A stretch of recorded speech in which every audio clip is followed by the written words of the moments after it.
আজি আপোনালোকৰ লগত এনে এটা বিষয়ৰ ওপৰত আলোচনা কৰিম যিটো আমাৰ সকলোৰে জীৱনৰ বাবে অতি গুৰুত্বপূৰ্ণ। আমি সকলোৱে শ্ৰী ৰামায়ণৰ কথা শুনিছোঁ। ৰামায়ণত বহুতো সূত্ৰ আছে যিয়ে আমাক জীৱনৰ অসুবিধাবোৰ সহ্য কৰা আৰু সমাধান কৰাৰ কলা শিকায়। আহক আমি এই শিক্ষাবোৰ বুজি আমাৰ জীৱনত প্ৰয়োগ কৰোঁ, যাতে আমাৰ সকলো সমস্যা আৰু দুখ দূৰ হৈ যায়। প্ৰথম নীতিটো হ'ল সময় একেদৰে নাথাকে। জীৱনত সময়ৰ গুৰুত্ব আমি বুজি পোৱা উচিত আৰু সময়ৰ সৎব্যৱহাৰ কৰা উচিত। শ্ৰীৰামৰ ৰাজ অভিষেকৰ প্ৰস্তুতি চলিছিল যদিও 14 বছৰৰ কাৰণে বনবাসলৈ যাবলগীয়া হৈছিল। তেওঁৰ জীৱনৰ পৰা এয়া এটা গুৰুত্বপূৰ্ণ শিক্ষা যে সময়ক আমি কেনেকৈ গ্ৰহণ কৰিব লাগে, সেয়া আমাৰ পচন্দৰ হওক বা নহওক। দ্বিতীয় সূত্ৰটো হ'ল প্ৰতিশ্ৰুতি পূৰণ কৰা। জীৱনত আমি আমাৰ প্ৰতিশ্ৰুতিবোৰ পালন কৰিব লাগিব আৰু আমাৰ প্ৰতিশ্ৰুতিত স্থিৰ থাকিব লাগিব।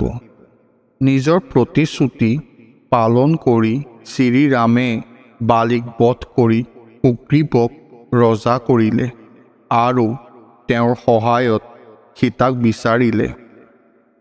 আমিও আমাৰ কথাত দৃঢ়তাৰে থাকিব লাগিব, লাগিলে সেয়া আমাৰ বাবে যিমানেই কঠিন নহওক কিয়। তৃতীয় সূত্ৰটো হ'ল ধৈৰ্য আৰু বিশ্বাস। সাগৰ পাৰ হওঁতে হনুমানজীয়ে বহু অসুবিধাৰ সন্মুখীন হৈছিল যদিও তেওঁ কেতিয়াও হাৰ নামানিলে।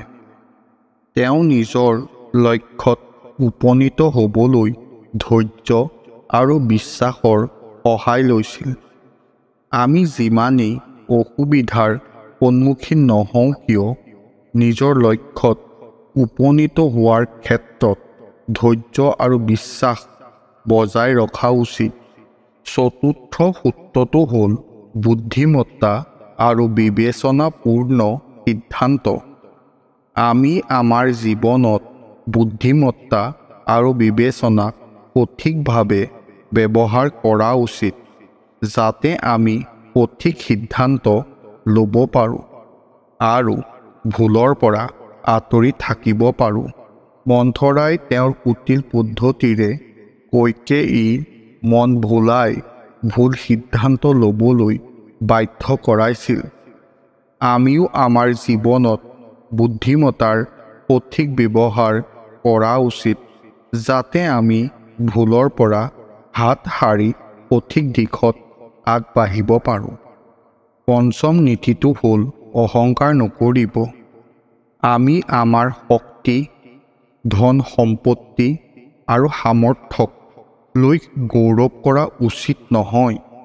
ৰাৱণে নিজৰ শক্তিক লৈ অত্যন্ত গৌৰৱ কৰিছিল, যাৰ বাবে তেওঁৰ সমগ্ৰ বংশ ধ্বংস হৈছিল। আমিও নিজৰ গুণক লৈ গৌৰৱ কৰা উচিত নহয়। আমাতকৈ দুৰ্বল হওক বা আমাতকৈ শক্তিশালী হওক, সকলোকে আদৰ আৰু সন্মান দিয়া উচিত।